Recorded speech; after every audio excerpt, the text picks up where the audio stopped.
Hey everybody, after 3 months of pain, suffering, and deprivation, Sports Central is back. Stick around everybody for this edition, live of Sports Central. So glad you could join us.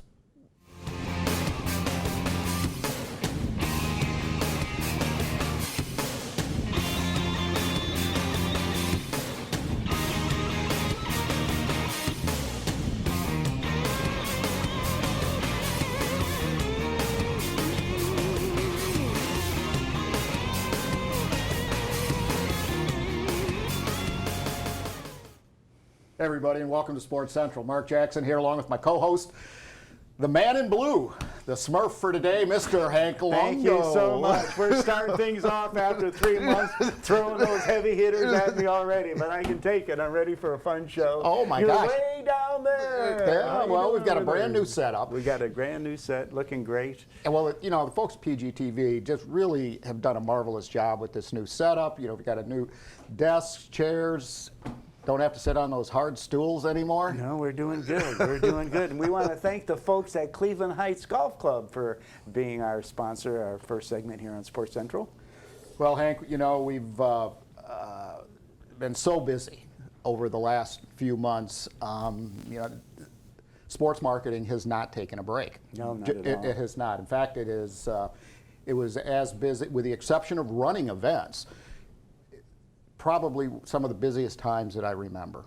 And we're going to talk about that a little bit later in the show, but before we do that, we're going to, I don't know, maybe address some of the challenges that some of our sports national governing bodies, Olympic governing bodies, Parks and Rec departments have to returning to play. Yeah. And the Aspen Institute out of Washington, D.C., you know, it's more of a think tank, you know, has this entire program about returning to play. And I don't mean what, you know, Kellogg's Frosted Flake cereal does with Shaq O'Neal.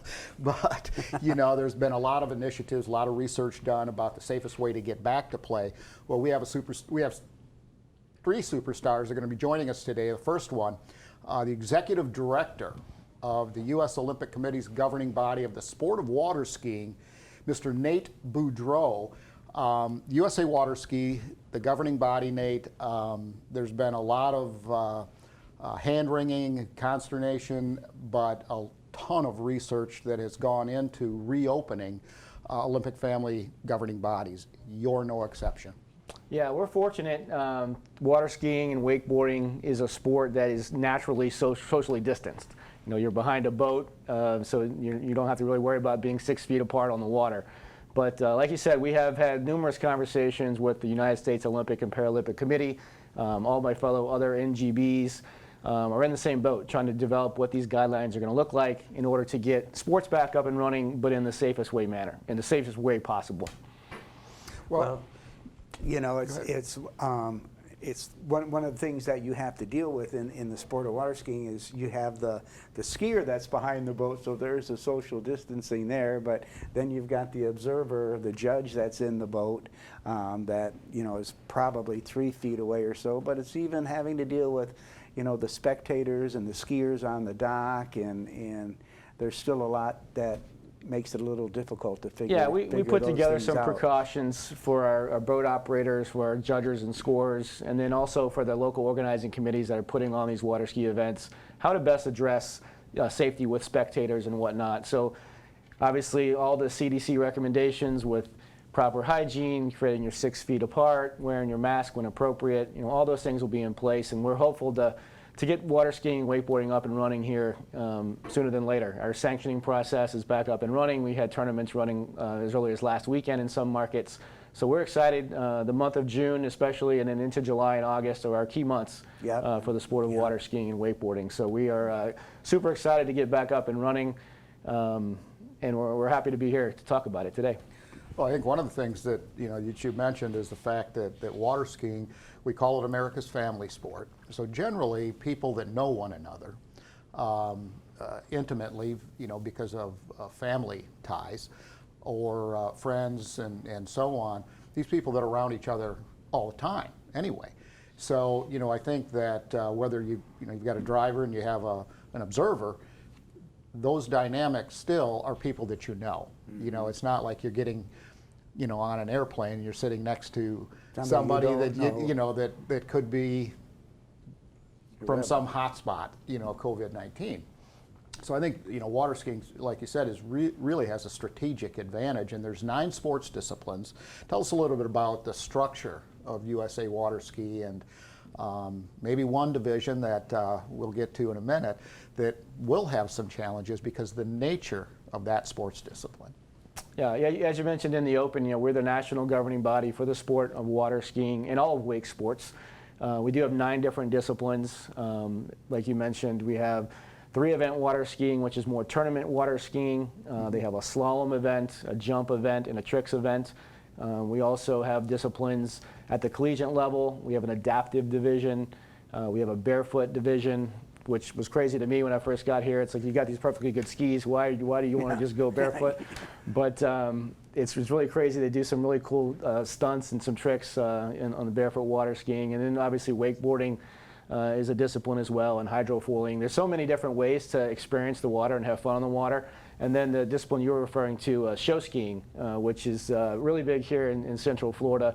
We've got a handful of show ski teams that perform for the community, and that's an interesting discipline as well. It kind of incorporates all those different things I talked about. It's got jumps, it's got barefoot, it's got pyramids, you know, all these different things, and it's a huge team component to the sport, whereas most of the other disciplines are individual sports. The sport of show skiing is a team sport. Yeah, and it's that's where we really all got into the sport back in the day. You joined a ski club, and when you belonged to the club, you could tournament ski, and then you would do a show or a few shows during the year to raise money for your ski club. And as the sport evolved, you've got all these different disciplines that have developed from it. But in show skiing, it is that it's a big team, it's a big family, and when you see them put on a show, especially when you get to the national championship level, and you have, you know, 50, 60, maybe even more people on a team. Some of them are 130. Yeah, that are coming, and, you know, they all have to work together. That's where I think you might have a little bit of an issue with social distancing in that, but like as you had mentioned, Mark, they're all family. You really know who's on your team, but it's probably the one sport that has more people coming together than any of the others, any of the other disciplines, that is. It'll likely be the last of our sport disciplines to get fully back on the water, like you said, because there's so many moving parts to it. But the beauty of our sport is it is a family sport. I think the show skiing element does allow all members of the family to participate, everything from the little kid all the way up to the grandma and grandpa. Seems like some teams have the parents, the grandparents, the kids all on the same team. But water skiing in general is a family-friendly sport. You know, here locally, we've got a cable park that just recently opened, a cable water ski park in Polk County, which we encourage folks to come out and try. If you've never water skied or wakeboarded before, it's an easy way to learn.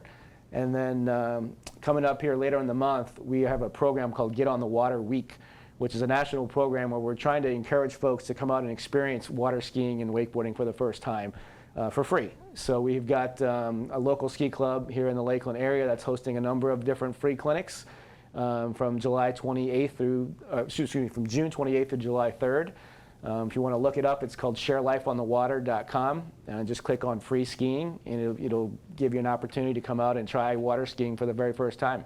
Yeah, it's fantastic. Well, you know, there was a lot of talk about, and we're going to be talking with Bob Donahay, who, you know, when it comes to parks and recreation, he is the guru, you know, here in Florida. But there's a lot of municipalities that have had some challenges, you know, how are we going to bring things back and those types of things. But the summer camps, is the challenges of either holding them or not holding them has really hit the community hard, and it's hit the Parks and Rec departments hard, leisure services as well. But the Elite Cable Park, which is in Auburndale, right off of Berkeley Road near the Lake Myrtle Sports Complex, is offering learn to ski and wakeboard camps right now. And I know they're filling up really, really fast. So like you said, I think another strategic advantage is a long circuitous way of getting to the point that the water skiing strategic advantage, the empirical evidence is in boat sales right now. Angela from Correct Craft was in our office the other day, and she said, boat sales, I think like 7 or 8 boat companies, boat sales have just been through the roof. Well, people see that as a safe opportunity. It's a family opportunity. You don't have to interact. You've got a 600 or 1,000 acre lake. You can go out and do whatever you want to do. You know, 554 lakes here in Polk County. A pretty good opportunity. You got a place to go try things out. Yeah, and if you haven't been to the cable park, it's great. They have Tantrum's restaurant there and fabulous food. Have been out there quite a bit myself and get to talk to the people when they come to the park, and they come from all over to come wakeboard, and they come from all over to enjoy eating at Tantrum's. And it's like the sports bar atmosphere. It's right there on the lake, beautiful Lake Myrtle. It's just a fun place for people to come and dine and watch all the, you know, all the people wakeboarding. It's yeah, and a great, you know, and a great sunset. I've been talking with quite a few people up in Wisconsin about how they're managing it, because, you know, in terms of show ski clubs, the weather and the COVID thing has been, you know, somewhat of a challenge. I was talking to a friend of mine, a good friend of mine up in Eau Claire, Wisconsin last night, Karen Amundsen, and I always get her last name wrong, but you know, things are warming up there. It's been in the 80s, you know, 90s on a couple of days, and those people up there, after a long winter, are ready to get on the water. They are ready to go, and the slogan of USA Water Ski, you know, is life on the water. Well, Exactly. they're experiencing up in the North Country, down here in Florida. And so I think the future is very, very bright. And once people get those feet wet, you know, I think that membership is going to go up, and I think it's going to be great for the sport. Yeah, I hope so. And summertime is, like you said, our key time of year. It's a family sport. You know, we're skiing all year round down here in Florida, but like you said, up in the Midwest, where it's a really big sport, you know, summertime folks are excited to get back on the water. And we're excited to get more people involved in our sport. I think, like you said, once you get a chance to sort of experience it, it is kind of addictive. I'll admit, I went wakeboarding for the first time 2 weeks ago, and I have the benefit of having the president of our wakeboard association teach me. So after a couple rounds, I finally was able to get up on the water, and it was really cool. It was really fun, and kind of got my juices running. Now I want to get out and do it again. Yeah. So I'm going to go try and experience the cable park. Yeah. Very good. Hopefully I won't make a fool of myself too much, but it was a really good experience, and I think everyone should have a chance to check it out. Well, it's an honor and a pleasure, Nate, to have you on board with us. And again, part of the U.S. Olympic family. I read through their safety guidelines, and it was 20, 30 pages or something like that. But those are the policies and procedures that we're going to be following here in Polk County, so people can rest assured it is going to be safe. Part of what USA Water Ski does so well is train, teach people, and get people involved in the sport. It is America's family sport. It isn't necessarily for 6-year-olds, but you can ski all the way up. It's a lifetime sport till you're 106, if you so choose. We have some great footage with some girls from Girls Inc. Took this on last year, thanks to Nate and the folks at USA Water Ski and Wake Sports. Here you go, everybody. Enjoy the footage. We'll be back right after this.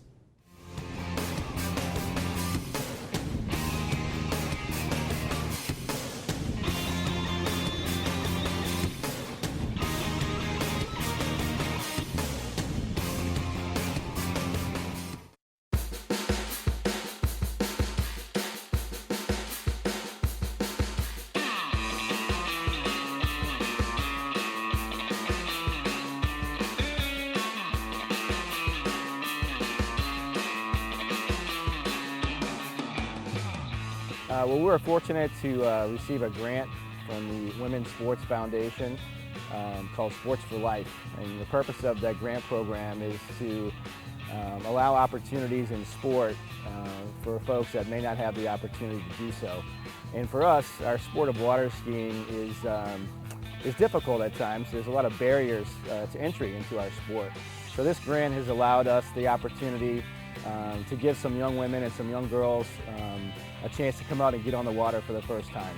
The Get on the Water, Learn to Ski program was designed to help girls that wouldn't normally be able to have access to water skiing learn to ski. We partnered with Girls Inc. And their summer program to get these girls out here learning to ski for the very first time. And a lot of the girls that are participating in this program, this is the first time they've ever been on water, period.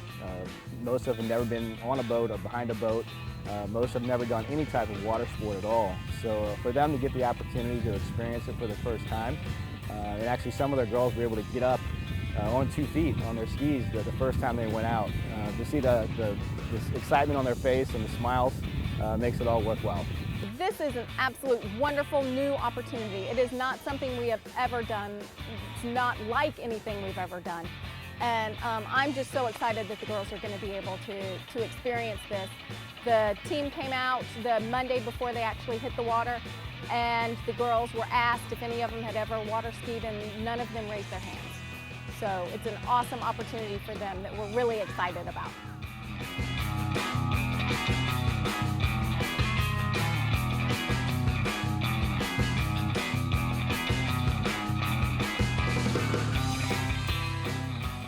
So when I first came to ski, I was kind of nervous because I've never swam in a lake before, and I've never skied before. So at first I was a little bit nervous, but then I ended up doing really good, and the people that were helping me, they were really encouraging, and they had a lot of faith in me, of what I was doing, because I fell a couple of times, but when I did it, I finished the rest the whole time, and they said I was really good and I can get farther into skiing. What I've learned is how to ski, and it's very fun, and I would love to come back and do more things with skiing, and at least just enjoy probably a year here, because it's really fun and it's a great experience. It's actually a lot of fun. A lot of girls, they're my friends, so I have really fun time hanging out with them, and skiing makes it even better because you're experiencing something that a lot of people haven't before.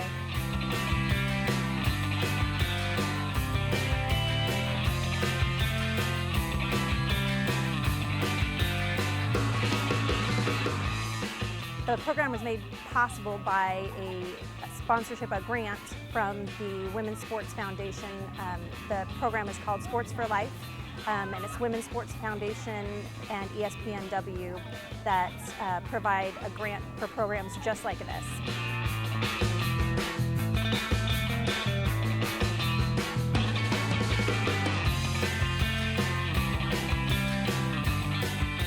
The Cypress Garden team has given us all the volunteers for this. They're volunteering their time, they're volunteering their lake and their facility and their boats, and it could not be done without those guys. And yeah, we do have some kids that are part of the team at Cypress Gardens, sort of helping us out as well. So having that interaction between an adolescent that understands the sport and going with one that has never done it before, I think there's a comfort level there, knowing that one of your peers can do this. So we do appreciate all the help that Cypress Gardens has given us.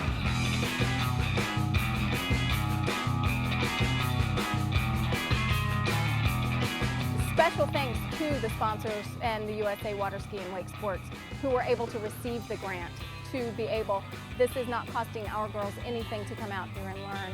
And it is just an amazing opportunity, and we express great thanks to them and to the grantors that gave them the money so that we could do this.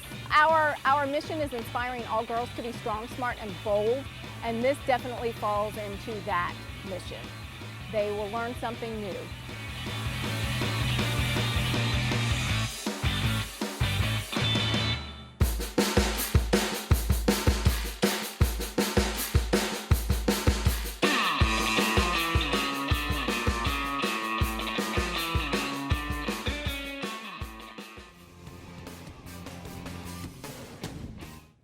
Everybody, welcome back. Segment number 2, Sports Central. Mark Jackson here along with Mr. Hank Longo. Hello, everybody. And so glad to be here, be live again, and after 3 months, we're ready. We're back. Sports Central is back, and we want to thank the folks at Days Inn in Lakeland for their sponsorship of our second segment here on Sports Central. You know, great news on that front, too. You know, people want this economy to come back, and tourism and sports at the forefront of bringing that economy back, because the fundamental principles, economic principles of tourism and sports is it brings new dollars into the community from visitors outside, and then they recirculate that money. So the volume of money and the circulation of that money is what this county needs. It's what the state of Florida and this country needs. Exactly. So we're blessed to be able to be involved in that process. And speaking of being blessed, we're blessed to have our next guest. Yes, we are. You know, he is, we haven't seen him much in the last few months, but they have been busy. Who is that gentleman? Well, many of you already know him. His name is Bob Donahay. He is the director of the Lakeland Parks and Recreation Department and one of the most avid Packer fans on the planet. So I had to get that in there. Thank you very I'm much. surprised you didn't wear your little cheese head here for us today, Bob. I debated. I'm going to tell you that right now. Well, we exchanged pictures, and you know, the last time Bob was up at Lambeau Field, you know, he had all sorts of stuff. The whole family was up there, and some of the stuff we can talk about on air, some of it we can't. But it's a great place with great people. And Bob, it's a delight to have you back, and I don't think there's anybody in Polk County that's happier to see some of the recreational activities and the decisions that have been made by the Lakeland Commission, the County Commission, but you're right there making things happen for all of our citizens and businesses as well. I mean, you're a big part of it. We're excited about being open again. We've been opening incrementally, following governor's orders, CDC, Health Department, and so and we're excited. We're excited to see people again.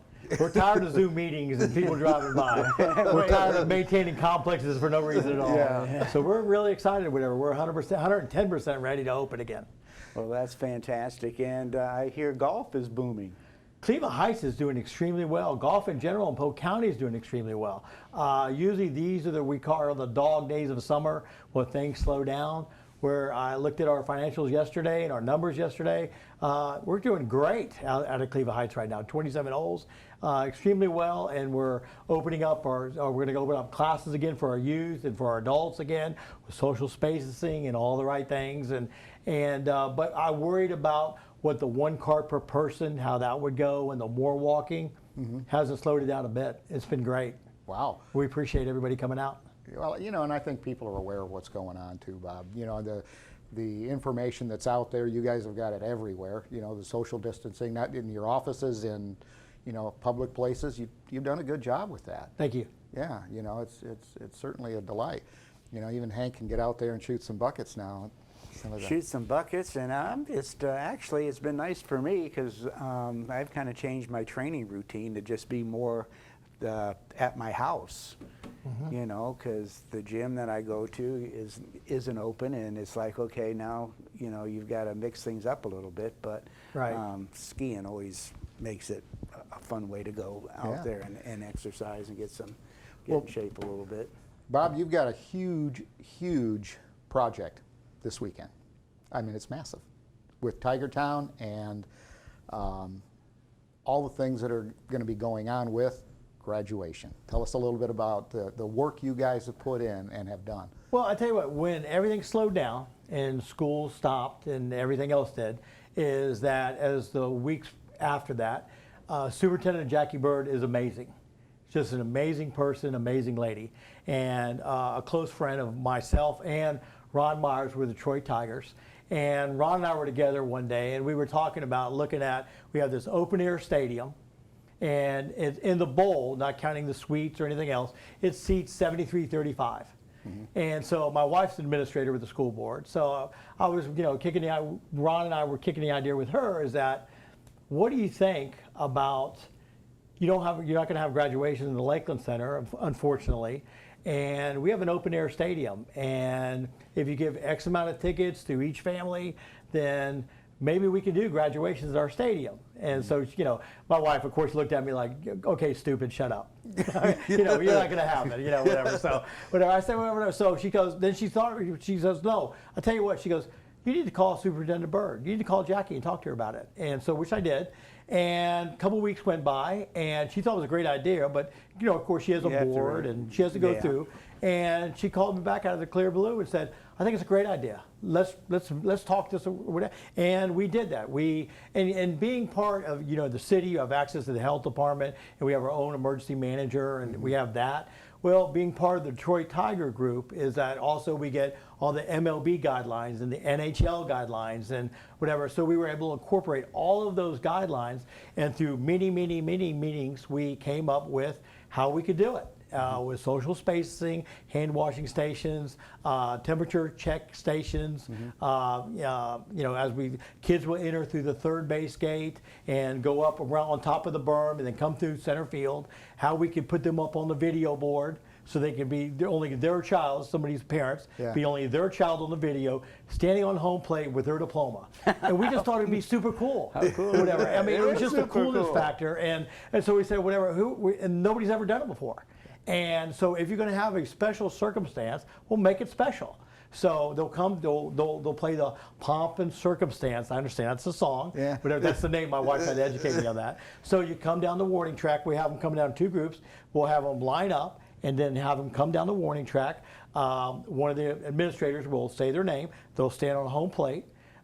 We have our ticket, Ryan Eason, who runs the box office for the Tigers, he figured out a way that we could give each parent tickets of 4, and then have spacing, and then 4, then spacing, whatever. He figured out a complete schematic for each school he's doing, because they range anywhere from 200 graduates to 600 graduates with Ridge.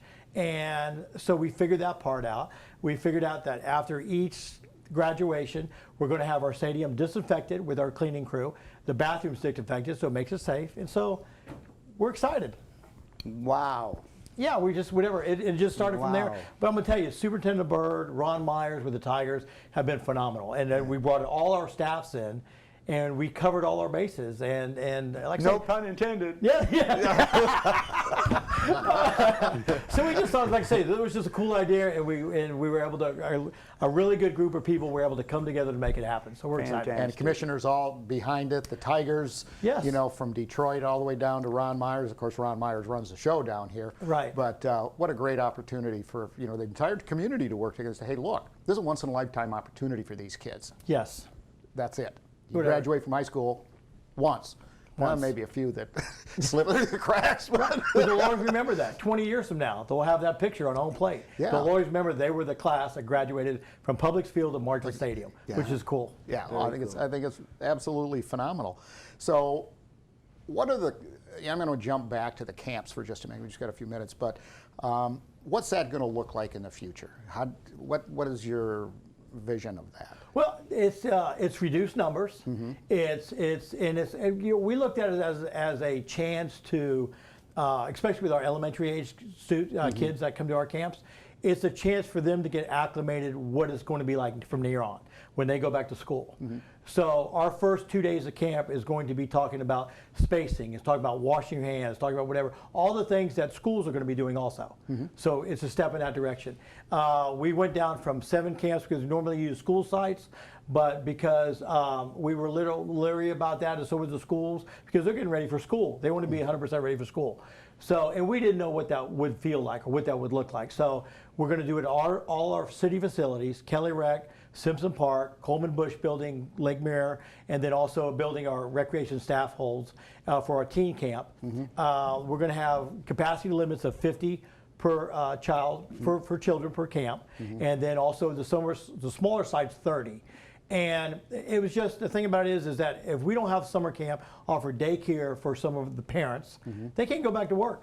Somebody's not going back to work, I'm sorry, because they're going to leave that second grader home by themselves. So it's a chance for folks to get back to work, get their life back to normal. And at the same time, same thing for the kids. you know, whatever. We've covered, again, every scenario possible, down to when they take them bowling, how many times they clean the bowling ball, how many times whatever, to skating, how many times they spray the skates, to each one of our areas, the gymnasiums, rotating them around, doing a lot more outdoor adventures, utilizing our park system. And so it's a different camp.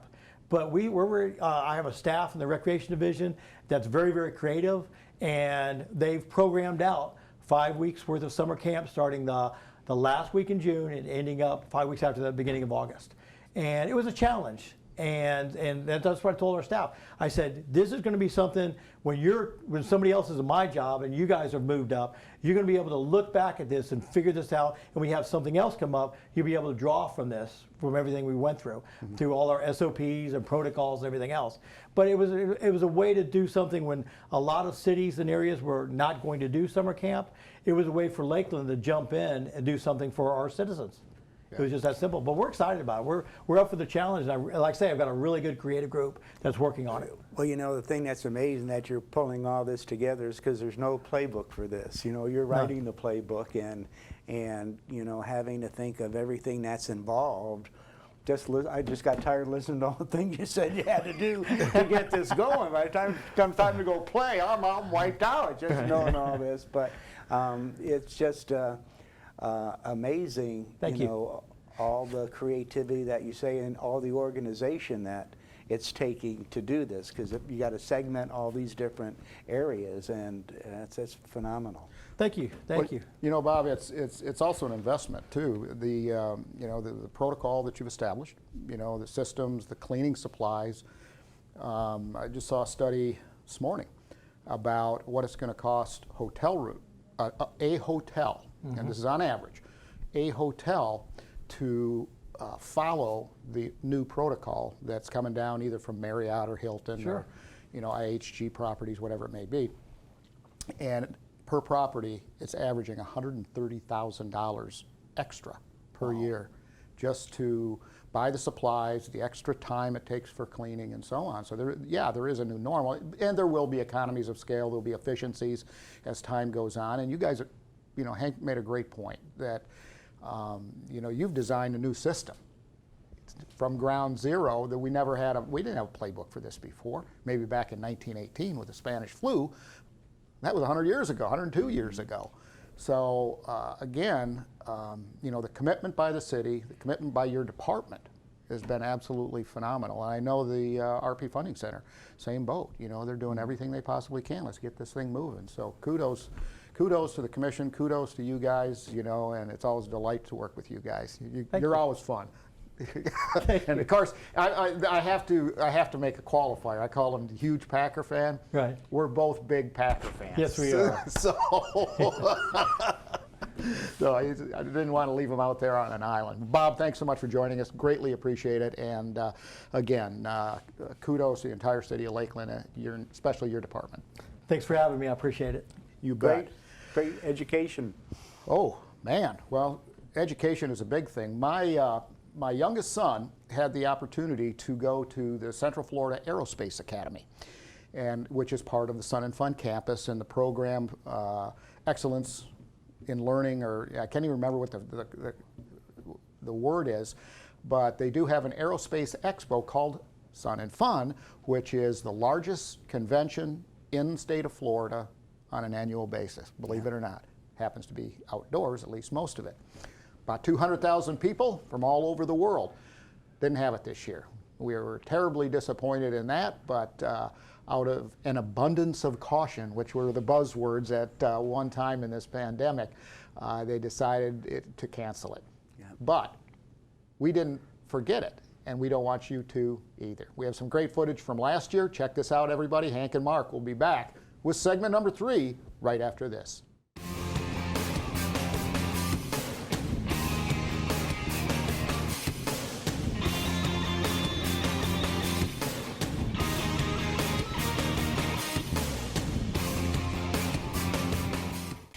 At the 45th Annual Sun and Fun Fly-In and Expo, and as you can see, there are planes behind me. So let's go take a look around.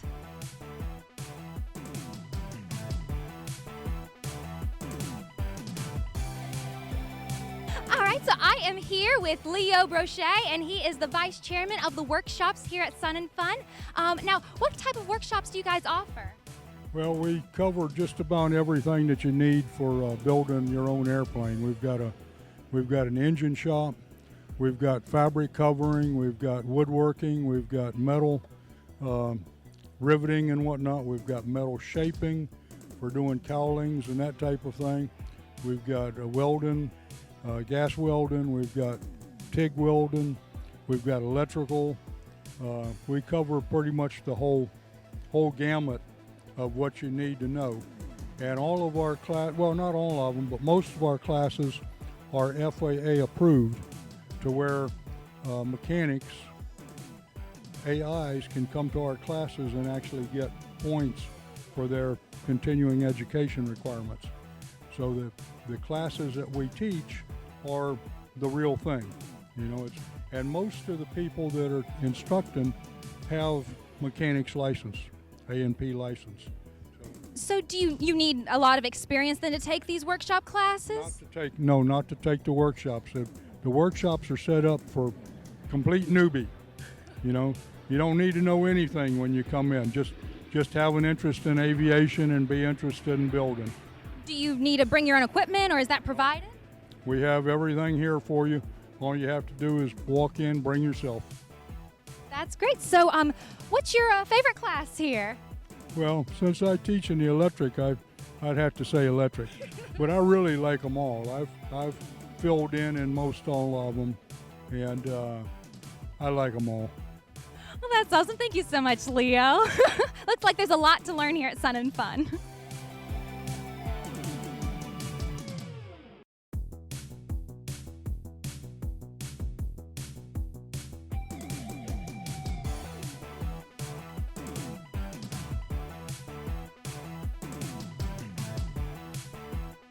All right, so we are here with some of the students from the Lakeland Aero Club, and I am with, what is your name? Andrew.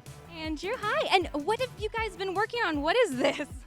So we are rebuilding the engine from this Cub, and we have people from Alabama that are professional mechanics that work with these engines, and they're here to show us how we build them. And so far we put the rods on, and we put the bolts on, we put the washer thing on there, and they're teaching us how to put it together. That's awesome. So, do you guys, what schools are you guys from? We're all from CFA, Central Florida Aerospace Academy. Do you have to go to school there to be able to participate in this club? No, ma'am. You don't have to go. We have people from Jacksonville. We have people who volunteer to come to the club. So, do you all have an interest, like, are you wanting to pursue aviation and building airplanes for your future career? Being a mechanic. I just passed my Glime Aviation course, so.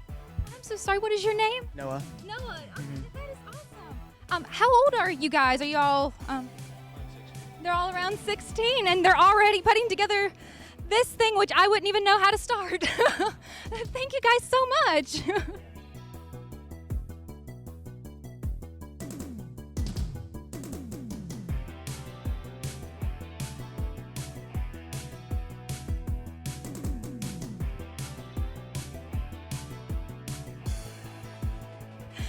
Here with Susie Okush, and she is the vice chair here for the International Welcome Center. So how long have you been doing this, Susie? Since 2008. What is your favorite thing about working here for the International Visitor Center? Meeting people from all over the world.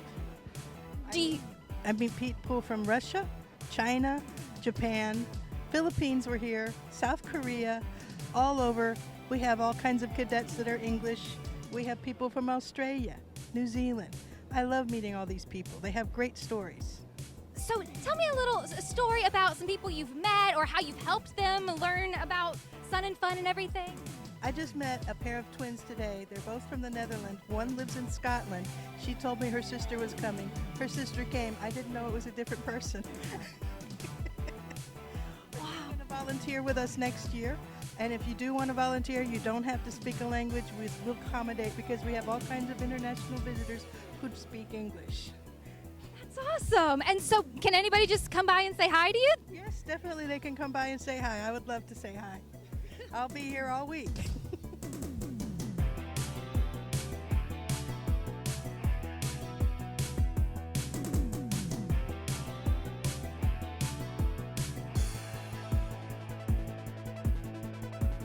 Be sure to stop by one of the many souvenir outlets to pick up all of your Sun and Fun souvenirs, hats, t-shirts, and toys.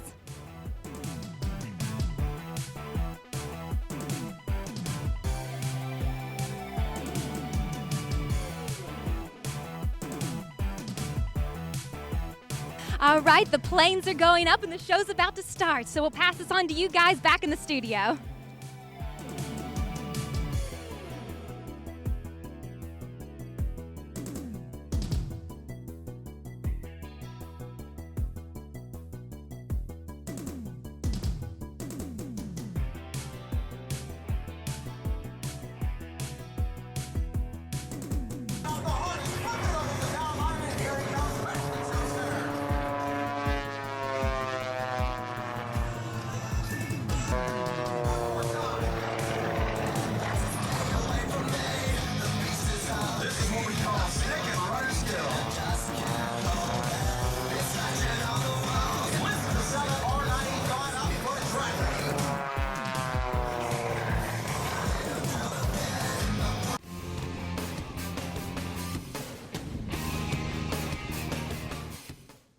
Hey everybody, welcome back. Segment number 3 of Sports Central with Mark Jackson and Mr. Hank Longo. You said something a little bit earlier, but we have somebody to thank for this. Yes, we do. Yes, we do. We want to thank the folks at Hall Communications for sponsoring our 3rd segment here on Sports Central. You said something about getting on the water. Have you been skiing a little bit? Yes, I have been, and actually I'm doing some of the best skiing I've ever done. Really? Yeah, it's amazing me. I just continue to learn new stuff, and my knees aren't bothering me. I had a hard time last year with my knees, and my knees are fine, and so that's good. Trying to get a little set done in the morning and one in the afternoon. And so jumping in your future again? I don't think I'm jumping. I'd like to, but I'm at the stage where I really can't afford to get hurt.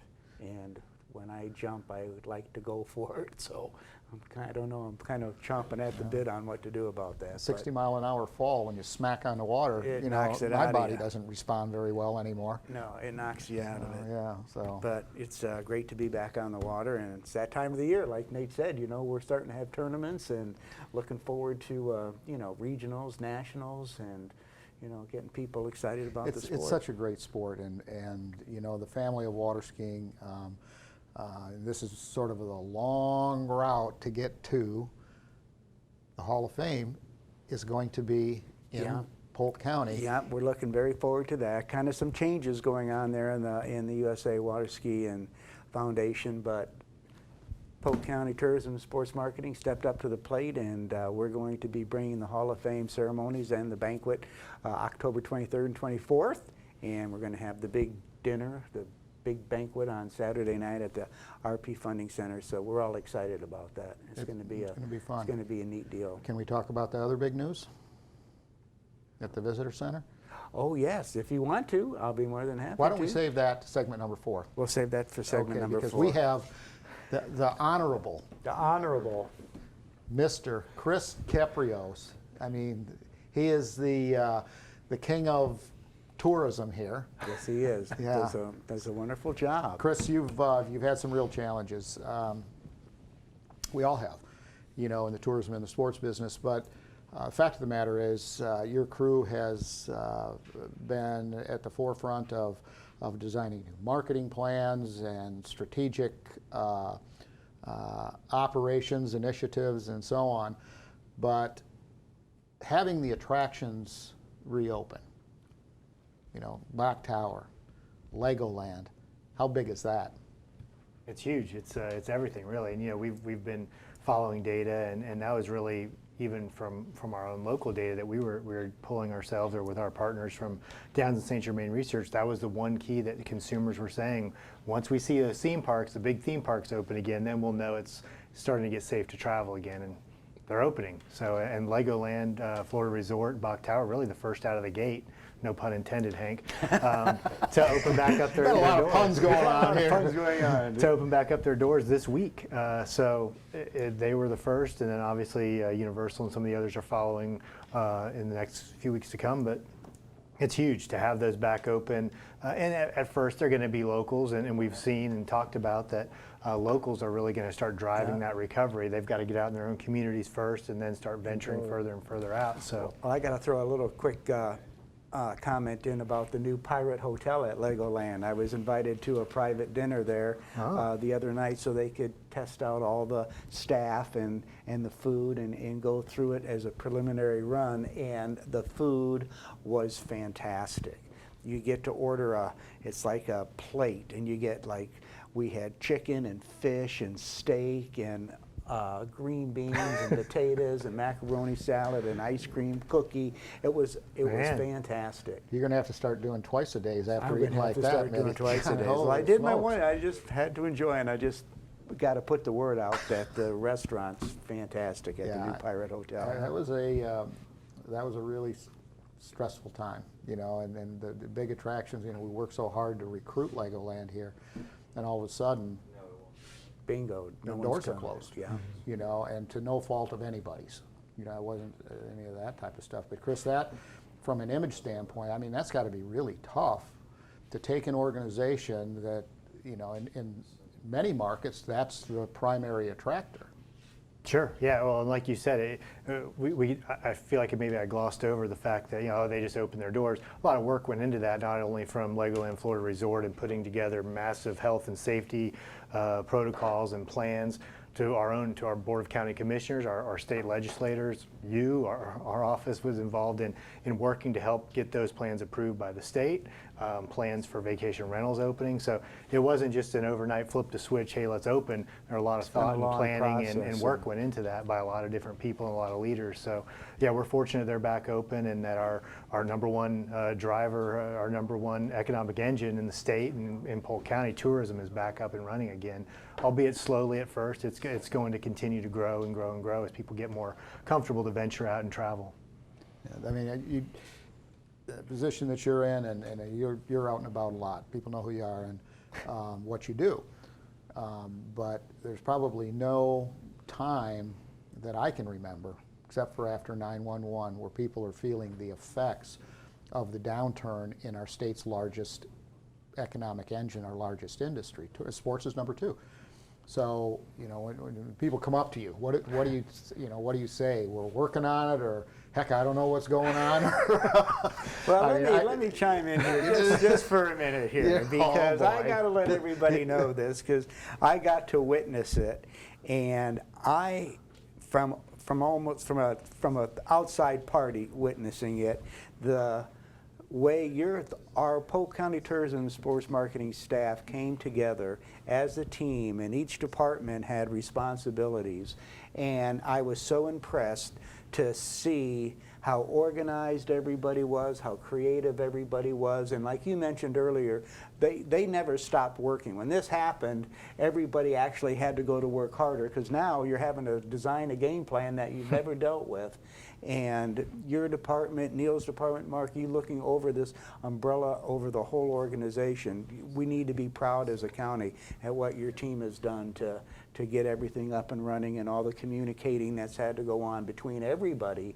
I know you were working harder at home than you were being in at the office, putting this all together. So I just say a big kudos to your whole team for getting things Mark up said it and earlier. running. At the beginning, Mark said, you know, we have a very, very talented and hardworking staff, and like you just said, I actually was talking to somebody about it yesterday, that I've been there 20 years, and we all work hard all the time, but I think over these last 2 months, I don't think anybody's put in we put in more work in these last 2 months than I think we've ever have, and I think it's going to pay off in the long run. We're ready to go. You're ready Everything's to go. open back up, and we're well, you had ready. to be ahead of the ball game. You know, you prepared so that you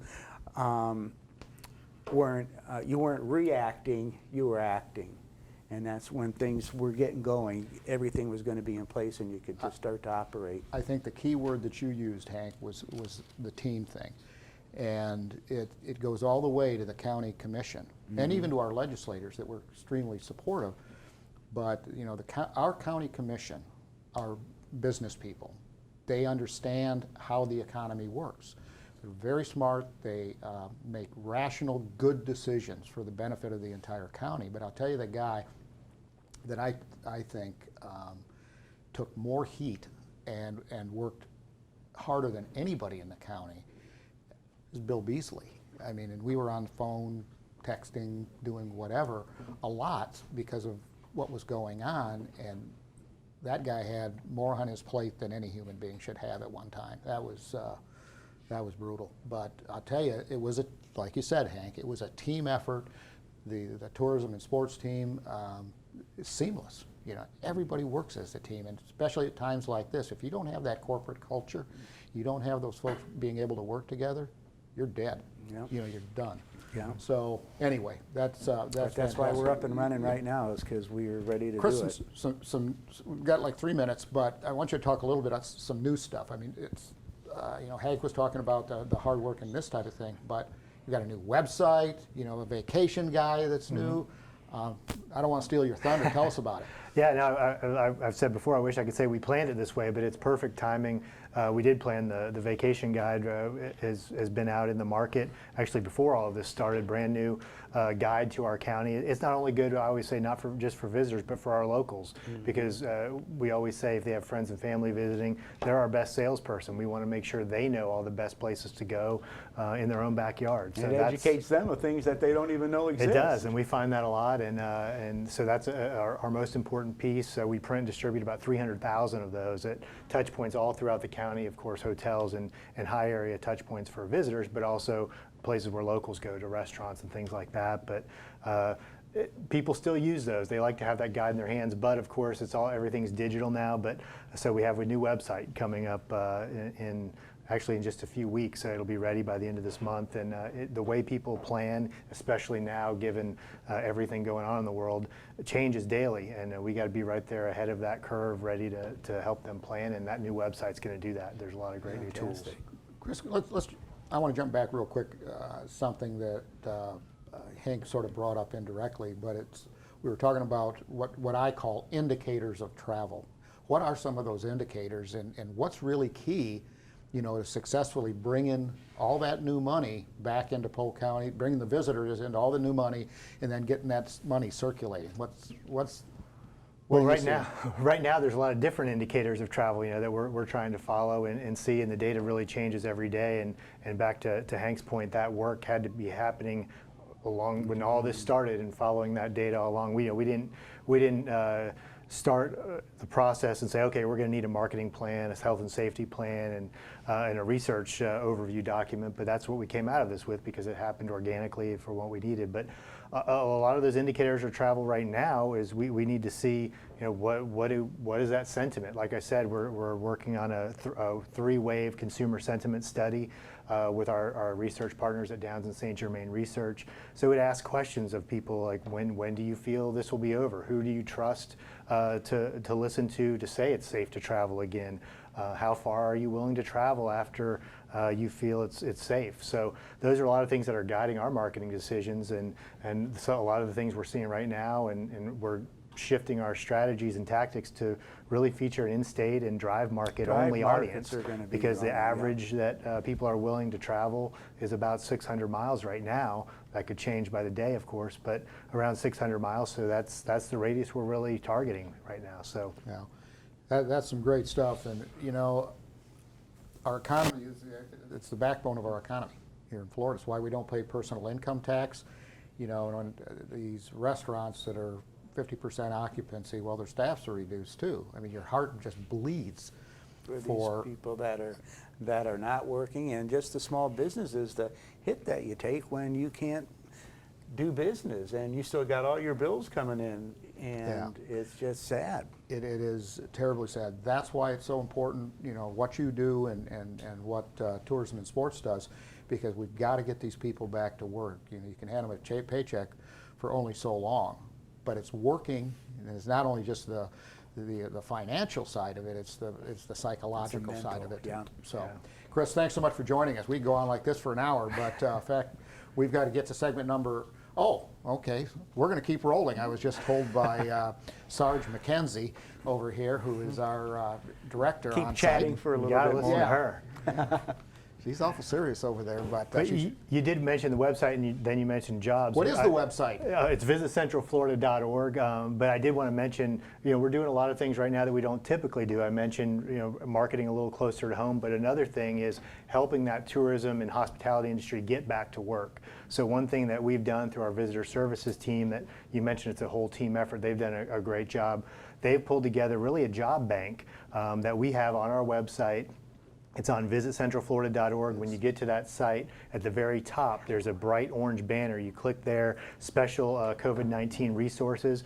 But in there, all of the hospitality and tourism industry jobs in Polk County that are available right now are aggregated on that site. So if you're in the tourism and hospitality industry or want to get into it, that's where you should go. There's a lot of jobs posted right now that are available to jump into for either people that have been furloughed or have not been in work for a while. It's a great resource, and again, our visitor services team has done a great job of pulling that information together, and we'll keep that constantly updated to really get the economy going again. We got to get the tourism and hospitality industry back to work. And what's fun about the town the county that we live in is we've got all these lakes and things to do, and now the restaurants are opening up again. So you can go like to Harborside and you can sit there on the lake, and when that happens, we're kind of getting back to normal again. So I was just there last week, and it was just a delight being able to sit. Out there they have this screen porch out, right over the lake, and they have beverages, and you can order food there and all this type of stuff. But it's very unique. The place has been packed. Yeah, one of the unique dining opportunities that it's we've gorgeous. got. Yeah, and there's a lot of them here in Polk County, but it's such a big part of the visitor experience, right, Kris? The culinary. Well, that's one of the things I've been talking about too with this whole revamped marketing plan, a brand new marketing plan, but. For us in Polk County, it's really back to what we know best. I mean, this is our wheelhouse, social distancing. We have amazing outdoor recreation opportunities. We always have. Bob Donahay talked about golf. Over 40 golf courses, 554 lakes. Those are ideal things, activities for visitors and social distancing. We have some great outdoor dining opportunities throughout our county, whether it's patio dining lakeside at Harborside. So that's our wheelhouse. We're best at that. So we're ready now, and then all of our attractions back online with all those health and safety protocols. So we're ready to go. Yeah. Kris, I know you guys have done, we didn't really talk about this, the health and safety side of things, but, it's been a challenge in the meetings and conventions business. It's been a challenge in this, the sports business. But, you guys have worked really hard at putting that safety game plan together, because that's the number one thing visitors are looking for right now. That's top of mind right there. It is, yeah, and like you said, we saw it right after 9/11. Was safety was, if you looked at all the studies, safety was the top priority when it came to planning travel. We're going to see, and we are seeing that same thing now. So what we put together, not only are our partners in the tourism industry putting that together, their own personal health and safety plans, we've put one together for our entire destination. And that is, we want to make sure that our visitors feel as safe as possible coming here. We want to let them know that not only, hey, we have a safety plan, we want to let them know what that is, so when they come here, they can feel as safe as possible in our destination. And we're a family destination, so we got to make sure people feel safe bringing their kids here. And it's going to continue. I mean, that is going to continue through tourism from now on. It's, it's not like come September, we don't have to worry about that anymore. This is going to be something that is changed in the tourism industry that is going to continue to be a part of it, I have a feeling. Yeah. Well, we have had a lot of challenges there, but it's just so nice to be in conversations when everybody isn't talking about COVID-19 and what's the impact. Oh, I'm this and I'm that. Hey, well, we all take risks in life. That's as you walk down the street, you take a risk. You get in your car, you take a risk. You play football, there's a risk. It's just what level of risk are you comfortable with? There's some people, the level of risk, they don't even want to go to church anymore, even if they're open.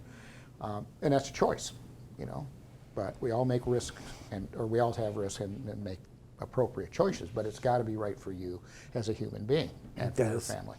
Yeah. Well, fun show, great show, Kris. Thanks for joining us. And we couldn't have this if it wasn't for our sponsors, and we can't thank them enough. Abuelos, BSN Sports, Hampton Inn Lakeside Village, People's Barbecue, and Hilton Garden Inn Lakeland. Thank you all so much for your support here on Sports Central. Well, don't forget, everybody, our sister show, Sports Central Radio on Hall Communications. You can dial them in at 98.3, 1430 a.m. and check it out every Thursday from 5 o'clock to 6. And that is a fun show to do. And a lot of celebrities on that show, and many of them are dialing in. But it's great to hear some of those voices. And I know Zach Bjork from the Tigers has been giving us an update on what's happening with Major League Baseball. The NBA scheduled to reopen July 30th. Yep. So we'll have to see how that all shakes out. The Board of Governors made the decision yesterday. It'll be interesting. Yeah, and Milwaukee Bucks, top of the heap. Yep. Winning percentage 815. Next show is going to be when? Next live show? Next live show will be June 20th, everyone. So make sure you tune us in. Hank and Mark will be back. We'll see you again next time.